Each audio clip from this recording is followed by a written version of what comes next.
Delmarva Today with Don Rush. President Biden is set to travel to Poland on Friday to meet with his counterpart as the Russian invasion rages on in Ukraine. And Moscow has warned Washington that the two countries are approaching a rupture of relations. Welcome to Delmarva Today. This is Don Rush. The images now crossing the television screens of the carnage in Ukraine seemed as if they should be from another era, except they are not. They are not in black and white. Victoria Volkis is a chemistry professor at the University of Maryland Eastern Shore who immigrated to this country. Her parents were both born in the Ukraine when it was part of the Soviet Union, and we have her in the studio this morning. Welcome to the program. Thank you. Thank you for introduction. So when you look at the images that you see on that television screen, I mentioned a moment ago they could have come out of the Second World War, but they're all in color. What is your reaction to What is your gut reaction to what you're seeing there and the devastation that's taking place? I think my reaction is not only projected by the memories of Second World War, but from some of my personal experiences when I was living in Israel. Mm-hmm. So let me start from, I am a second generation after those on World War II. And from very early childhood, I was affected because I never got a happy chance to see any of my biological grandfathers. Both of them were killed on the third and fourth days of Second World War, respectively. Now, my father-in-law in the past was one of those in St. Petersburg, that at that time was Leningrad, who survived 900 days of what we call blockade, when Nazis' army surrounded that city and they had to eat cats and dogs from the street, and there was no bread and there was no food, and the life was in underground. And that's about what I see right now in Kyiv, and it's also like almost blockade city right now, and I have heard in the news several times that Russian military blocks the humanitarian help that is sent to Ukraine for civilians. I see pictures of civilians hiding deep in Kyiv metro, which is a very deep, one of the deepest metros in the world, so considered to be safe. And when I heard how Putin sent any kind of special bomb that actually get into one of stations of this underground, I see putting bombs, hospitals, and the delivery birth and delivery departments of those hospitals. And I see Putin hits the long line to get some food and bread on the street intentionally. I do not believe all this was not intentionally. But I also remember myself when being born in Russia, because I am Jewish. I'm not Russian and I'm not Ukrainian, but there were a lot of Jewish people in both of those now countries and once parts of one country. And both parts had a very, very high level of domestic and government anti-Semitism. And one day when we got an opportunity, the entire family basically ran out to different countries. And I first ended up in Israel and was in Israel for more than 16 years. We had 3 real war campaigns over that time. And in the last one, I was a civilian, and it was the worstest one, and it was on the Second Lebanon War. It was first time when the battle went from just the field and armies into rockets and missiles. And my city, which was the third large city in Israel, was bombed for almost 3 months. Let me ask you about consistently, and it feels exactly like what I see right now in Ukraine. So I feel for all civilian people. What was it that shelling that you experienced in Israel? What was that like? I ran across a quote from you which said you went home to your daughter, and your daughter said, "Wow, mommy, it's interesting. It's like a Western movie." And for us, it's us. That was on the first day of this campaign that no one, as a civilians at all, believed that can happen. So first half of that day I was at work, and the first bombing was while I was at work, and I did not understand this is a bombing at all. I was thinking about our physical plant moving something, and actually made it down to try to talk to them with my entire instrumentation in a research lab. All is shaken, and then I see nobody around. And I made the turn in the building several times up until I found where everybody are in protective room, and I joined them. And the first several hours were havoc because there were no any kind of military advice, any kind of connection. We didn't know what should we do. Should we drive home between bombing, or should we stay in this protective room? What happened to our dear ones which are at home? And then finally, when we got this window, when we were finally told you should drive fast home and stay there, almost each home in Israel has those protective rooms. That's kind of Right. life there. And then I come in, and my living room, it was like a penthouse view from the tall building, and it was on a Carmel mountain. So the view was to the entire Syrian and Lebanon parts of it. And my daughter standing near this window and looking down, and the bombing happens, and there is a railway there down, and probably that's what was targeted. And she looks at those bombs. It was missiles rather than bombs. But she say, "Mommy, look, it's like a Western movie, yeah." And it broke my heart. And then later on, we had a cat. We always have cats at home. And every time you hear this siren, and you have about a minute to hide yourself in this highly protected room, and my daughter, instead of running with everybody to the room, runs to catch this cat that knew already what's going on, and he ran under the sofa because he didn't want to sit in that room. Does that experience track, do you think, with the kind of experiences that you're seeing? Of course, the devastation is even worse because the entire blocks are now being bombed out. There's a shortage of food and so on. I mean, it is exactly kind of, it's multiplied hundreds time picture of what I myself experienced. And what I experienced was awful, but at least I knew that we have one of the strongest army in the world, which is motivated completely because they protect in a very small country of the size of maybe two Delmarva peninsulas, protect their own, and they cannot go back because that's where their family are. So they are very highly motivated and very well equipped and trained. Ukrainian army is not like that. Ukraine became a country when I already immigrated to Israel and then to US. And Ukrainian doesn't have a very well-trained army. It has a very, very old equipment and very old weapons and everything. And I feel like that Ukrainian people don't feel as confident in their army, and it's even worse than what I experienced. are you surprised at the ability of the Ukrainian army and civilians, for that matter, to fend off this? I absolutely surprised and stunned about it. I was not expected, and I know Putin did not expect that thing. And I am even more surprised because Ukrainian politicians now are not out of very experienced, and they have no political background or any kind of education. The president of Ukraine is a former stand-up actor. So he's very, very good in front of camera, but he is not as wise in decisions making. And to get to know what's going on in Ukraine, I actually don't listen to US news. I have all the Israeli channels on my TV through the internet. And I watch their news always because anything that happens in US, they will tell it before US news will tell it.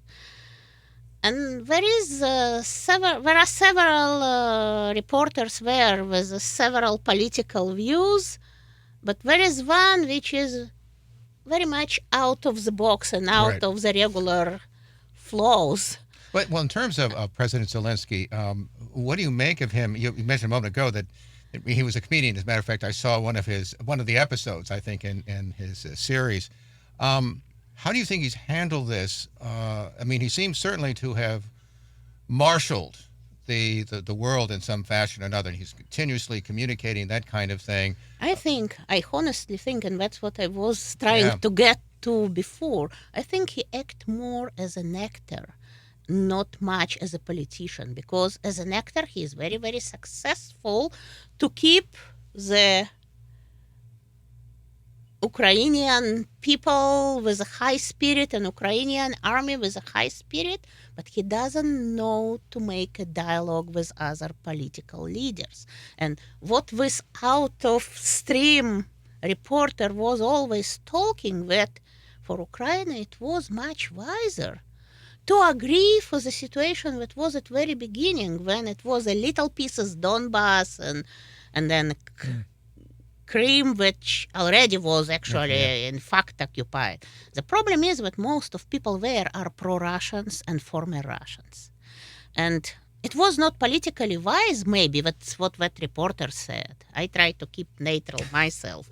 But he said it was not politically wise to fight that much and kill that many people for that. And it was much more wise politically to give Putin those little parts and tell, here, that's it. And then the entire world maybe would not happen. Do you think though that Putin would have been satisfied in the sense as I read particularly about the 2014 revolution, as it were, the biggest issue it seemed to me was the turn of Ukraine to the West, particularly economically, of course, at the time, but it's in general, and that this was something that there may have been a tripwire for Putin to say, not just Donbass, not just Crimea, but we can't have this on our border. I mean, how do you read him and Putin and the I don't Russian? think that was an issue, because if you know the Ukraine for generations, the west part of Ukraine always was pro-West European, because all the borders and everything happened during the Second World War, and there were a lot of mixture. So a lot of people in a part of Lviv and around Lviv are actually partially Romanians and partially Poland and have a very, very big connection to it. And indeed, their perception of the world is to be part of there. The very eastern part of Ukraine always was pro-Russian, and just assuming the industries that were there were not many Ukrainians there, and there were a lot of Russians. Now, it's historically, Ukrainians hate Russians very, very much. As much as many of them were anti-Semitic, they also didn't like Russians. And I do understand that there was maybe any kind of little point that current Russian population of Ukraine in those areas is not treated well by Ukrainians. And they do want to be part of Russia. And yet in the I East do you not have, believe Putin really afraid of NATO, because NATO didn't have any intention to accept Ukraine, same as the European Union. They were talking about it a lot, but in fact, economically, politically, in any other way, Ukraine is not yet meeting standards of being part of that union. And that the economical situation there is not very good, and they already have a lot of members with a very weak economics, which they now have to support. So I don't think that was a real thing. That was something to say as a banner. Okay, we go because of it, but it's not really because of it. What do you make of the Russian military in the sense of the soldiers on the ground? We've had reports that some of them didn't realize what they were getting into. I do think it's a true situation. It was kind of, Russia never told the truth, ever. It always had all kind of brainwashings for civilians. And I do believe that there were a lot of soldiers that have no idea. They were told we are going for military exercise on a board, but not at all to get and kill people. And many of them was not ready for it. And Russian army basically, other than limited campaigns like Afghanistan, did not fight since the Second World War. And yes, indeed, lot of money that Russia has was put intermilitary research, and Russia has a huge ability to do things. And if it would not get all the sanctions which are economically now, I believe Russia would be able in a very short period of time to put together a very strong military and actually succeed in this. What do you think went wrong with it? I mean, why is it that they have all these resources for, say, a military campaign, and yet they seem to have made a series of mistakes, certainly strategically, as well as not anticipating, obviously, the resistance? I mean, why is it so hollow? I mean, that's what it seems to me as I kind of like look at it from a distance. I mean, what about these soldiers on the ground? I mean, they spend a lot of money, on the equipment and the people. Yeah, but I also think that inside of government there is no unity. I heard, I don't want to say if it is true or false, but I heard some reporters say that Putin has some serious medical situations, of which part is treated by all kind of steroids and hormones. And I heard that may even alternate the brain. On the other hand, the entire KGB machine supports Putin. So I heard that some of people close to him afraid to tell him the real military situation on the surface. And Putin may not have the complete picture. Plus, he is definitely schizophrenic brain. I mean, his rhetoric, I mean, just seems over the top. I mean, it really reminded me of the rhetoric, say, for instance, coming out of Germany in the 1930s. It's going to cleanse the society. If you look back in history, Hitler and Stalin, that was head of Russia, both had schizophrenia. And people say that Putin as well. So Well, I'm not surprised he behaved in a very similar way and cannot see reality, see the picture that he created in his own brain. And because KGB machine is behind, so a lot of other people afraid, but his economic was not really economic with economical laws. Yeah. And it was supported by several very rich people in Russia, which now, because of sanctions, probably stop supporting him. I want to turn to the fact, I guess two things. One is that in Putin's rhetoric, of course, he talks about Ukraine as somehow being filled with a bunch of Nazis. Obviously, the Zelensky is Jewish, but we've also seen, I think it's a monument, I think it was, that was destroyed in terms of marking the Holocaust. We've seen a number of Holocaust survivors actually being killed. Yes. Being Jewish, how do you react to all of that? I think that each one of those sides try to speculate with this situation. Yesterday, Zelensky had a Zoom talk to Israeli Knesset. It's like Israeli parliament. And he made a very big mistake by publicly comparing the Holocaust, the disaster that happened during the Second World War, killing 20 millions of Jewish people, with what happens now in Ukraine. He should not have doing that, because it is not comparable. It is not like there is a goal to just dismiss certain population. Putin doesn't have a goal to dismiss Ukrainians from existence. He has a goal to make Russia stronger, to expand the territory, to protect from being close to NATO maybe, but I don't think that's a real concern.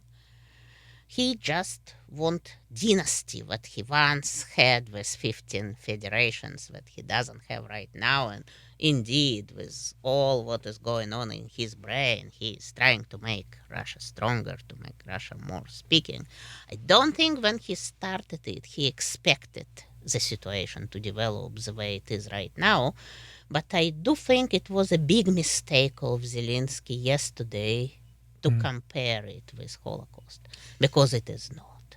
So what do you make of, or what's your reaction to the fact that there are these people who had survived these terrible conditions, the camps, during the Second World War, and now they find themselves, a number of them are being killed. There's a certain tragedy to that, I think. It is tragedy. It is a great tragedy.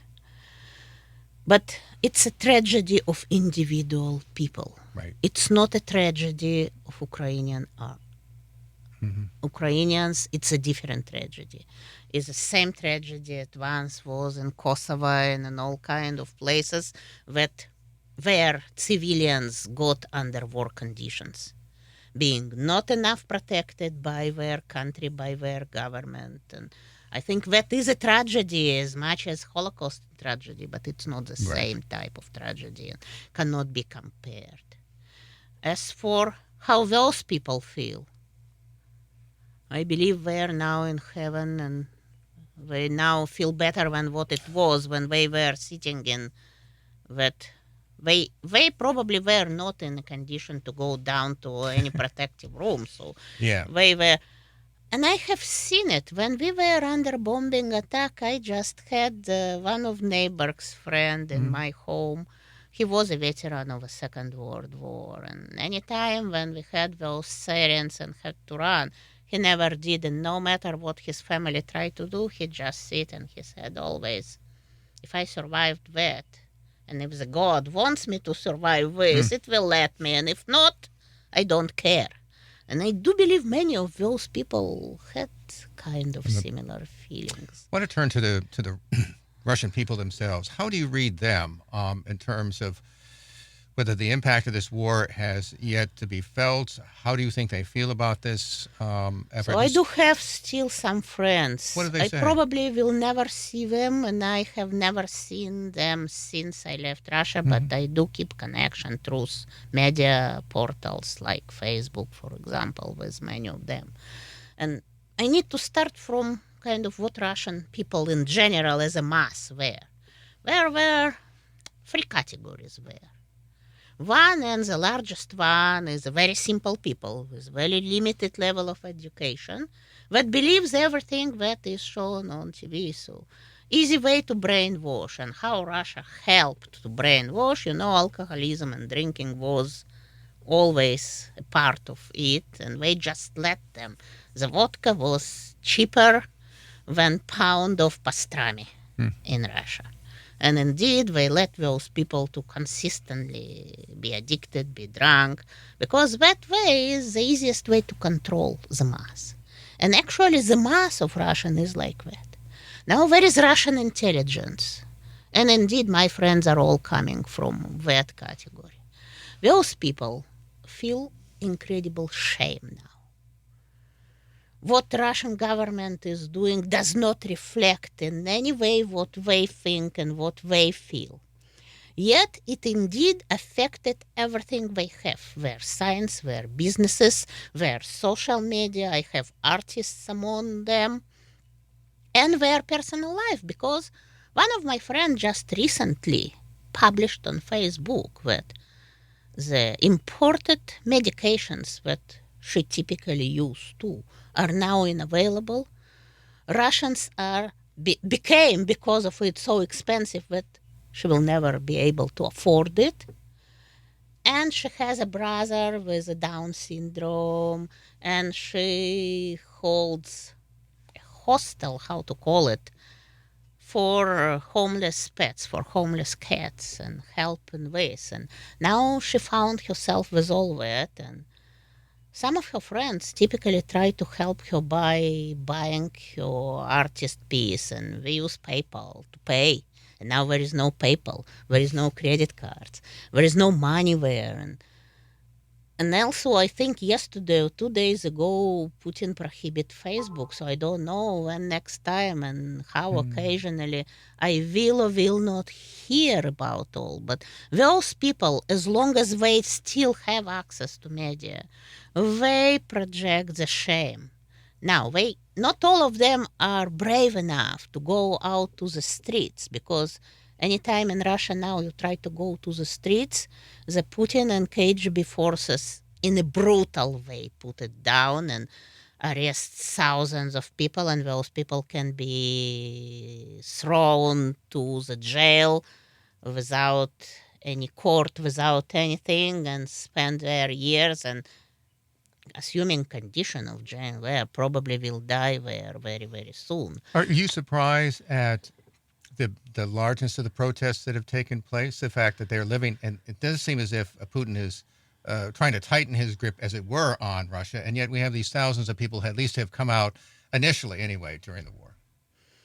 I'm not surprised. I actually was expected for much more, but I do understand that Russian community now is devastated and economically devastated, and many of them are just dealing with surviving for their dear life.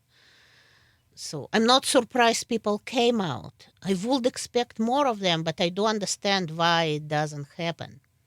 And then there are oligarchs, all kind of very, very rich, because in Russia there are either very, very poor people or super rich. Those super rich previously were mostly on the Putin's side. But now, because of those sanctions, I see more and more of them are trying to take their capitals out, to find their own way out, which now become very, very hard because no one wants them anymore, and for reason.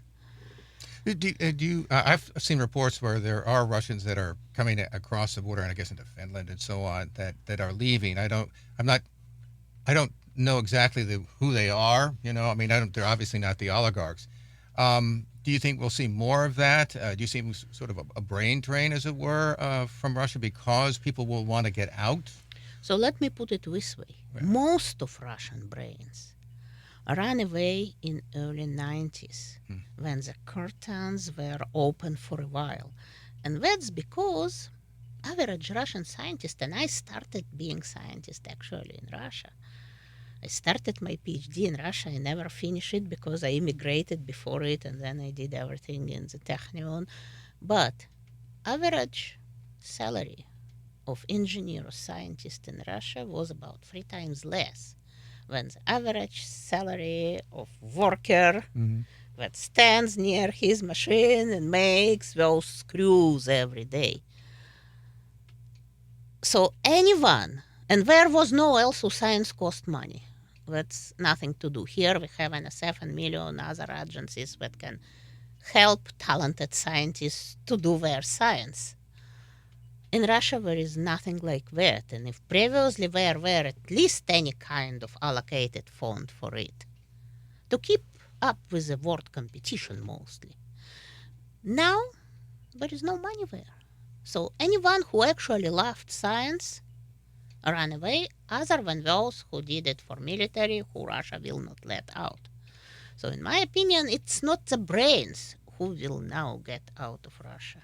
But maybe a lot of artists that just found a comfortable bubble there to do what they do and now no longer have it and no longer have money to survive may think of going out. And it can be just regular civilians who for different million reasons have somebody outside who can help them to get out. So indeed, I believe all those people now, if the war will keep going, if the sanctions will keep going, there will be certain point of breaking where people for economical reason will just simple civilians, everyone who can will get out. What kind of impact do you think the casualties will have?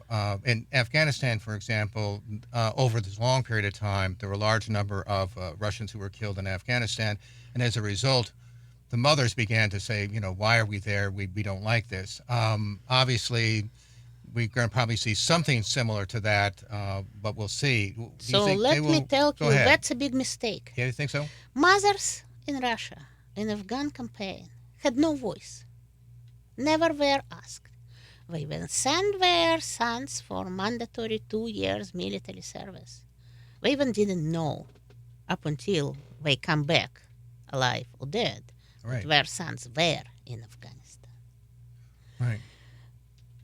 Putin doesn't care about it. And if you look at the amount of people killed in Afghanistan, it doesn't come even close to what already has been done in Ukraine. It's different scale of event. And at that time, mothers didn't have any voice because they even didn't know where their kids are. And Russia did everything to prevent this information to get out. So now the situation is little bit different, little bit more liberated, not because he wants it that way, but because we have a multimedia and internet, and you can no longer, and cell phones and everything, so you can no longer shut up. Yet, altogether, all this category of people are very weak. I don't think they will be that influence factor that can change Putin's opinion. It's more of economical side. It's more of economical side, and maybe I have heard again. I will not tell you if it is true or it is false, but some people, some reporters say that there was set a huge price for somebody who will kill Putin. That much. And assuming the economical situation in Russia, I can imagine that Raskolnikov, if you know who Raskolnikov was, personage of Dostoevsky. But I'm pretty sure that there can be some people who would at least try to do it for money, without any kind of political thing behind it. And that may change the rules of the game, because if Putin is gone for whatever reason, there will be a very big fight inside Russia for who will be the next dictator, and Russia is not ready right now for something better than dictator. So if I have to predict, it will be maybe a little bit more liberal dictator, but it is still that. But Russia will become so much busy around it that I believe that will be the way to get out of war, at least for now. We've been speaking with Victoria Volkis. She's a chemistry professor at the University of Maryland Eastern Shore, immigrated to this country. Your parents were in the Soviet Union, you in Ukraine as well, and the former Soviet Union, now in Russia. And we appreciate you taking the time to talk with us this morning. Thank you very much. This has been Delmarva Today. I'm Don Rush. Thanks for listening.